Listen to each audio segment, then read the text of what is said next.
Hi guys! So, na-remember nyo yung nag-seed sowing ako ng cornflower seeds? Ito na yun sila. Malalaki na sila guys. So, cornflower lahat ito. Ang dami-dami. Meron pa doon sa back. Yun. Sa likod. That's a cornflower. Meron cornflower doon. Konti lang yung tumubo doon. Ito cornflower. Actually, they are a little bit infested right now. I don't know kung bakit nandito yung mga mealybugs sa loob. Nasa loob kasi ng house to eh.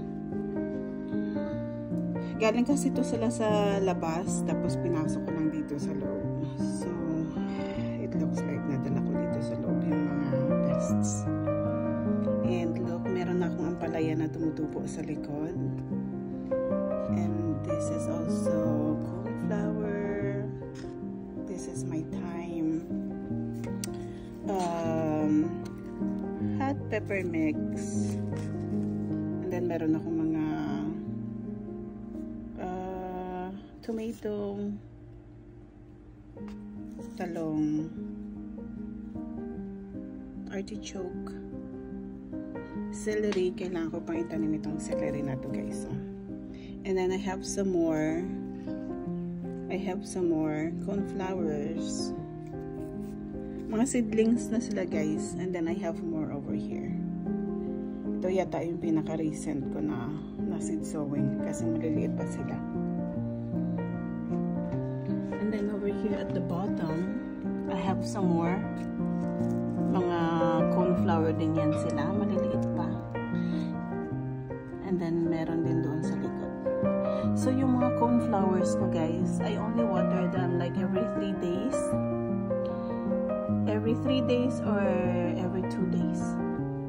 Kasi ayaw nila ng basa na soil. Mamamatay sila. So, mga every 2 to 3 days.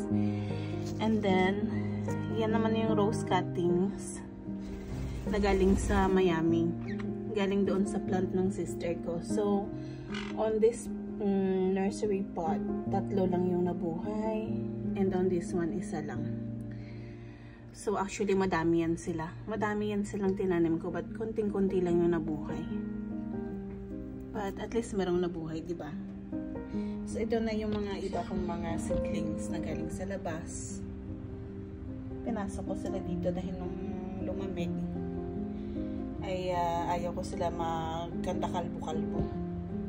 So, yung iba nga nakalbo na, peppers ito. Nagkanda kalbo sila. But they're gonna be fine. So, at the back right there, yung parang twigs. Mga, ano yan sila, mga stem cuttings. 2 stem cuttings. Galing doon sa camellia plant, doon sa, yung pinuntahan namin ni Dailin na, some kind of event. Dazzling lights. Kasi ano yun eh. Garden ng ano yun. Ng Jacksonville. So doon maraming mga camellia plants. So kumuha ako ng cuttings. 2. Ayan. So hopefully tumutubo na yung mga roots. And then, remember nyo nung naglakad-lakad ako doon sa Riverside Park, yung ako lang mag-isa. Napadpad lang ako doon. So, kumuha ako ng mga cuttings din. Camellia din ito. Iba-ibang kulay nito. I think there's pink and red. I'm not sure about the stem cuttings back there, kung red ba yun or pink. I'm not sure. Kalimutan ko na. But ito yung cuttings. Ayan. Hopefully, tumutubo na yung mga roots. So, like I said, all of these guys, ayan. Ayan. Mga binuhay ko from seeds ito. All of them. Seeds.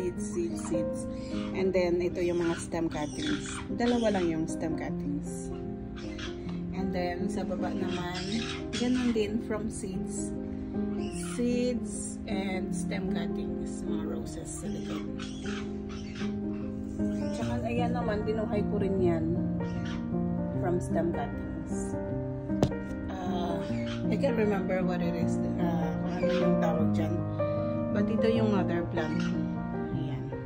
Maganda yung bulaklak nito but for now, dito lang muna sila sa loob kasi hindi ko pa na-figure out kung saan ko sila ilalagay. But supposedly, they like sunny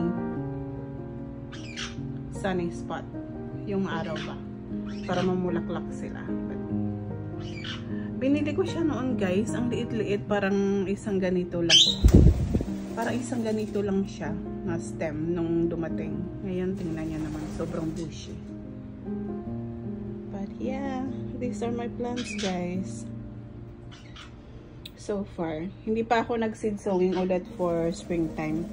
Maybe sometime soon mag-seed sowing ako. Alam niyo naman sobrang dami ng mga seeds ko. So, I'm gonna make use of them. So, I'm also gonna seed sowing some more of the coneflowers. Tingnan nyo naman guys. So, as in, naipasok ko yung pest dito sa loob ng house. We're gonna take care of that. Ilalabas ko sila sometime soon pag nag-warm up sa labas. And then I'm gonna spray them.